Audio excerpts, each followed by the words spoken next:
Hello, I hope all is progressing well. Welcome to I Don't Know, We Can Talk About It, where we discuss myriads of topics civilly, reasonably, and responsibly. My name is Kevin Dufresne. Our first topic is with regard to SEL. How might any comprehend where to begin? Especially recognizing there is really no end to developing emotional intelligence, to developing intelligences.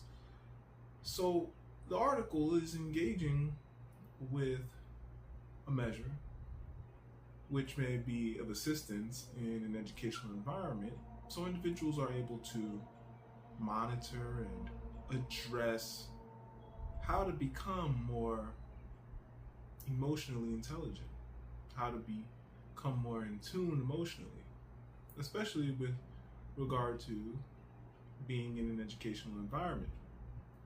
The measure is communal, so works with individuals being able to engage to a degree with each other.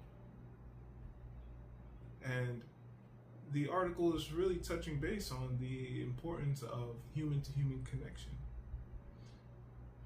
Now, with regard to how one may comprehend when, where, what to address with individuals varying so much so, I think it is important to assist with the language of emotional intelligence and the recognition of the employment factors that may impact individuals in educational environments. When considering how employees of an educational environment may be operating, one may recognize how different the operations may be in comparison to how students may be operating. These two ideas bring recognition to two different systems, which branch into many other systems. How one addresses each individual in each system may rely on many factors. The article brings up a point about education for individuals, how education may vary with regard to emotional intelligence. And the reality is, pedagogy varies within an educational environment and external in educational environment. How one's learning, one's culturing, one's self-culturing amidst all the information available is not happening only in a silo. Any educational environment able to recognize the importance of addressing the whole person with education may greatly recognize that every year, every month, every week, every day, every moment will be an opportunity to engage with being human. Now, how might one attend to systems that want results, that operate at a timeline which may differentiate than what may be an actual working timeline. So if an organization, if an educational environment is thinking about a goal, the organization, the educational environment, may greatly benefit from addressing the goal in the educational environment, though with information beyond the educational environment, so as to ensure timelines are reasonable. So individuals may recognize a goal that may be in mind for a year may be necessary to adjust within a particular system with a timeline that might range 5 years. The reality of addressing different systems is what brings attention to appropriate direction without unnecessary management. So individuals may recognize that what may be in mind for a goal may need appropriate space and time. Every year may offer different information, as much as every month may. Reaching a goal ahead of one's set timeline is a bonus and a process contributing to better understanding how to improve. Because human beings are growing amidst all the available information through different capacities. So educational environments have great opportunity to embrace not only one system of how employees may work, or one system of how students may work, though a combination of elements that well support what the culture of an educational environment may support well with the parameters that are of reasonable goal determinations. There are many factors of which involve external details of an educational environment that an educational environment is setting up to address through unnecessary management.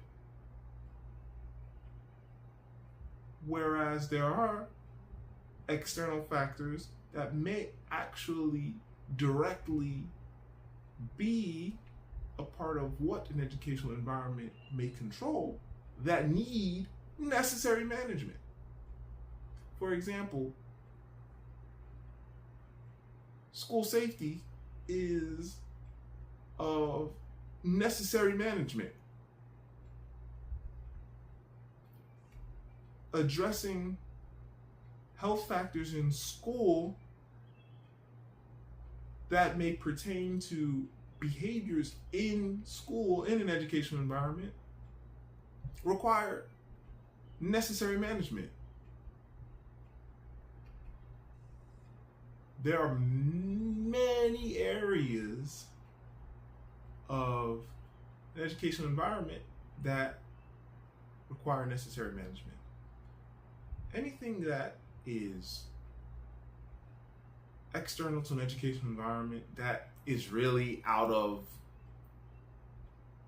control of what an educational environment needs to manage, meaning it's unnecessary management, is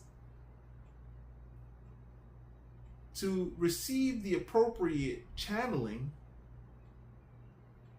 toward what requires necessary management. Educational environments may be far more efficient. Efficiency does not mean an increasing of burden on employees or on students, though an appropriate addressing of how an educational environment may be more effective with processes, with planning, with individuals within the educational environment, day in, day out.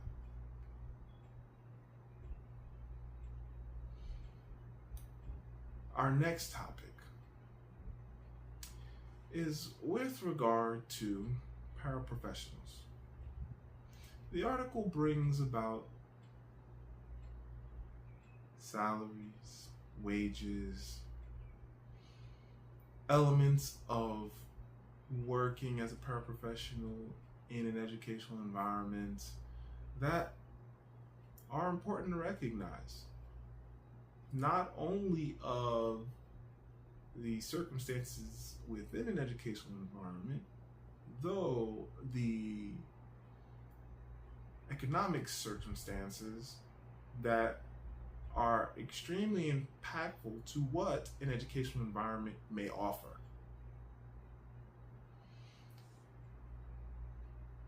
The reality of accessible education is going to vary from town to town. Funding for educating individuals that require particular access may vary circumstantially, depending on factors that may align politically, that may align with population availability, and what an educational environment is open to receiving. Being able to address how an educator, a paraprofessional, may be supportive in an educational atmosphere and receive appropriate support is important for ensuring individuals are in positions to contribute well in ways that recognize the demands of work and economic demands tying into one's professional development. When one is considering how a paraprofessional might navigate industries of health and navigate attending to one's professional dimension to a capacity that is supportive of livelihood, and family is inclusive of livelihood, and growth long term, not only for personal growth, though with the realization that a professional with particular specialties, with particular expertise, may greatly benefit an educational environment, may greatly benefit a network of an educational environment. The return on investment may prove greater for future generations of individuals seeking to grow through the career path. The networking of paraprofessionals is extremely important to navigating the professional realm. Where else might a paraprofessional be able to work? In a medicinal capacity, may affect how an individual may regard working in an educational environment. Where one is able to work is going to affect how one decides to work. So, embracing talent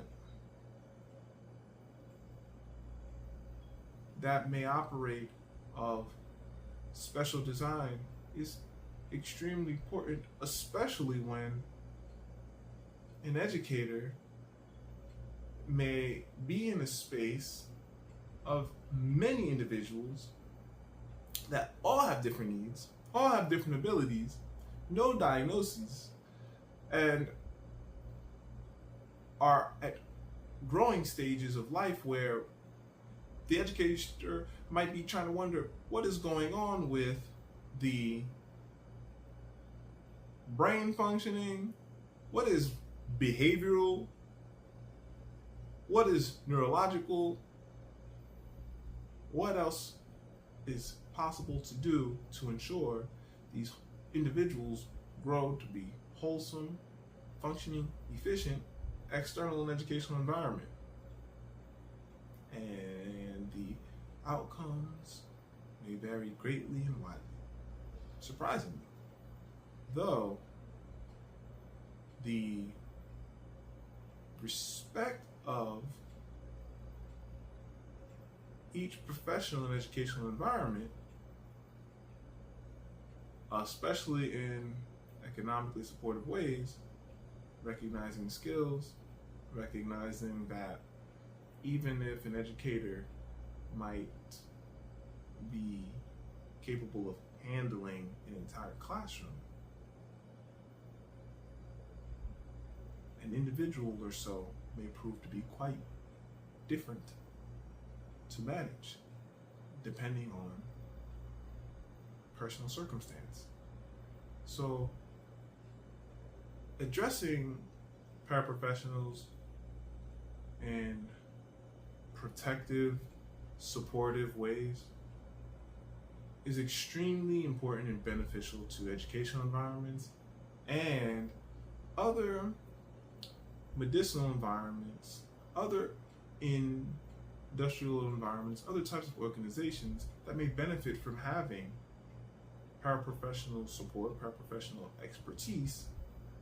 So opportunities may become apparent in myriad ways in society that may better support how the paraprofessional pathways may develop.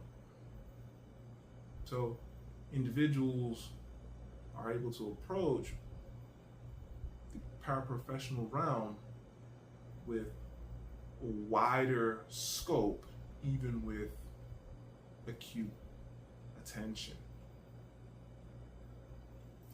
All right, it's time for some origami.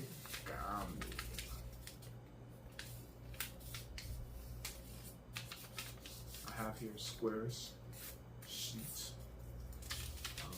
origami paper. I'm just gonna fold it point to point.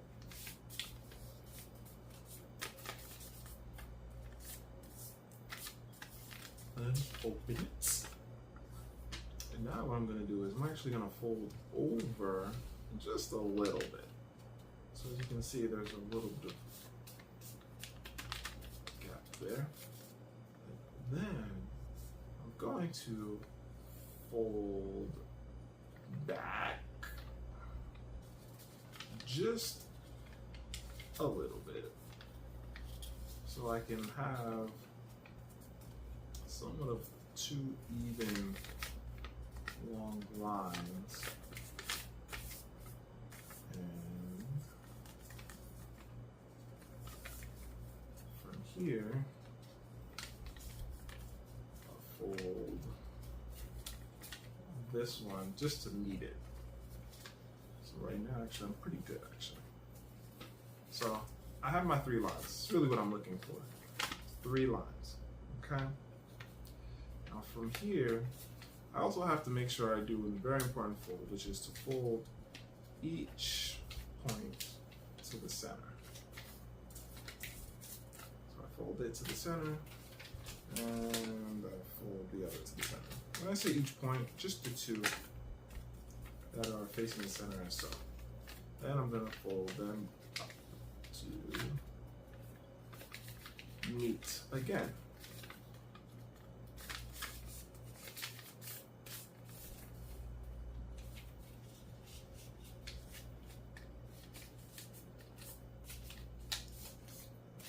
Okay. So I can see my folds here, and really I'm gonna fold this portion to meet in the middle. So bear with my folding. I'm gonna fold in 2 other lines here because my initial lines are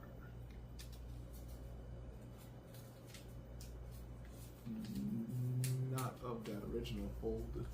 So see I have 3 lines here. So all I'm gonna do now is I'm just gonna press them in so that they meet in the middle. So I'll have somewhat of a step I'm creating, okay?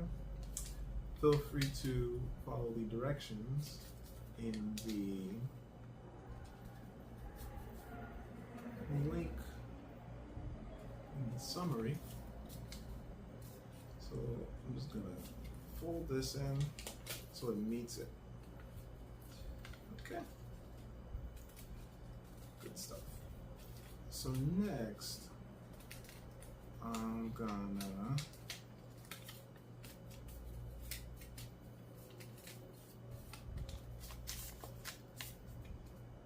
fold this in half here.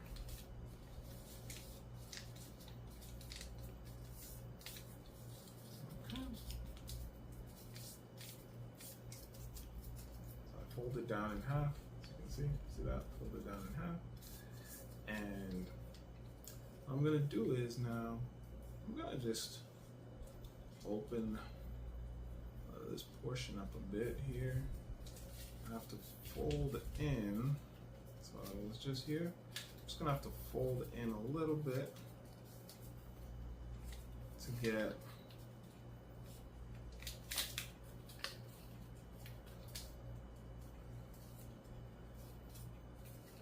my fold to have a different direction. So we're gonna go down, perfect. We're gonna do the same thing over here, just fold it in.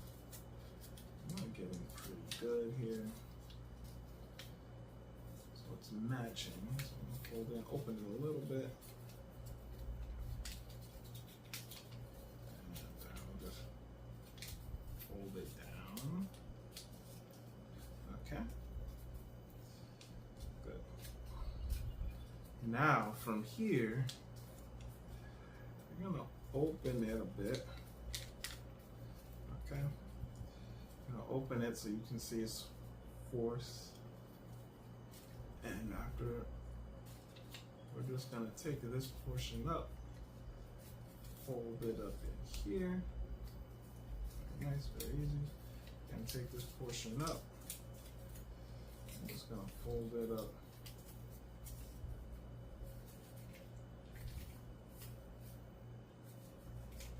So that it bends in right up there. Okay. And voila. One side is folding easier than the other side for this fold. And what we're gonna do also is make sure that we keep in line our folds that are happening. To make this easy, there is an interfold you can do, which I end up not doing, which can help with these initial folds. So just keep that in mind. Just watch the folds. Now, what we're going to do is we're going to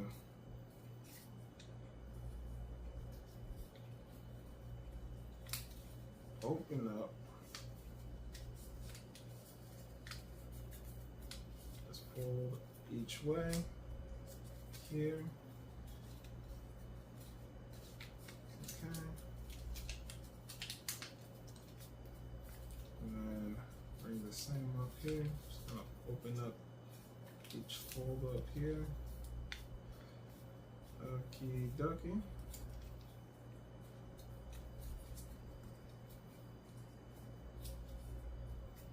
I'll just try a different folding, but this is the idea. Okay, then we're just gonna fold in to the center here, this portion, and we're just gonna fold in the other corner here to the center. And we're gonna fold in this corner here to the center, kind of close there, and then just fold the other into the center.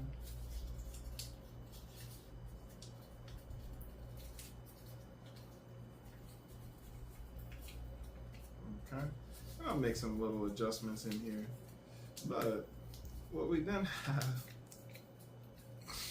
with probably some need of adjustment, great adjustment, is some form of a TIE fighter plane from Star Wars, where you're like, now the reality is that the fold can be a lot better, a lot more intricate, I think. But what I like about this is that I do now have a spaceship, so I can fly it around if I like. Cool. Alrighty. Just kind of set this somewhere, like right here. I champion reading physical books. When an individual reads a physical book, there are a lot of health benefits, one of which is the brain physically changes as one is reading a physical book.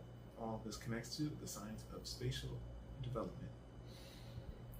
Younger next year, for men, for women. I'm bringing both books in because both books offer core details that are similar, though have very minimal changes, so that one may address how one is approaching health with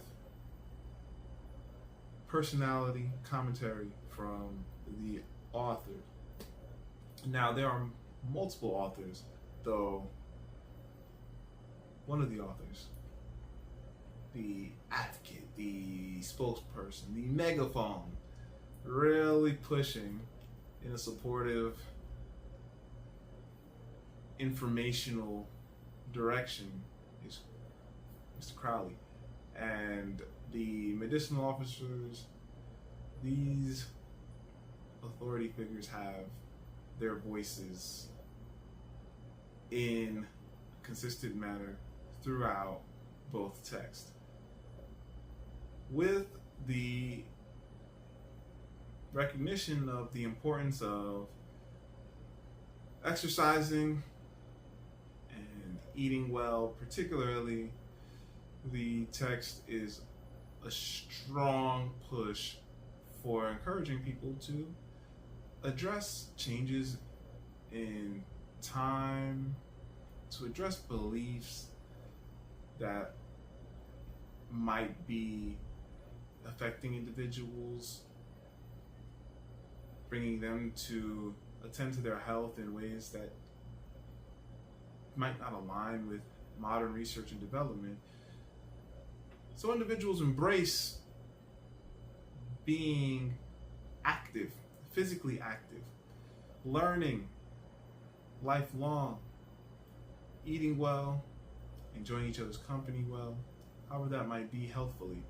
And the text brings about a very important social dynamic, which is in the woman's book, very clearly that being in a relationship requires healthful attention, and that one's life at work needs to be very mindful, because one's work persona, if one has one, if one is a particular way at work versus in one's home environment, may really be something that a relationship needs to attend to. So one may recognize how important health is, considering health span and longevity, not in just personal ways, though in ways that are connecting to community. And the text is a huge advocate of training in community, embracing what fitness may be beneficial for one's growth, acknowledging experts so one may embrace health in ways that are readily available for one to access if one is so willing to. And I really think the personal factors integrate so well into bringing attention to health that the independent reality of health, of how many factors rely on each other to bring about healthful progress, is very apparent and necessary for individuals to address well, especially with personal attention of what one may be experiencing personally, so one may be able to healthfully proceed through life enjoyably. Thanks for joining. I don't know. We can talk about it. Onward and Upward, Kevin Dufresne.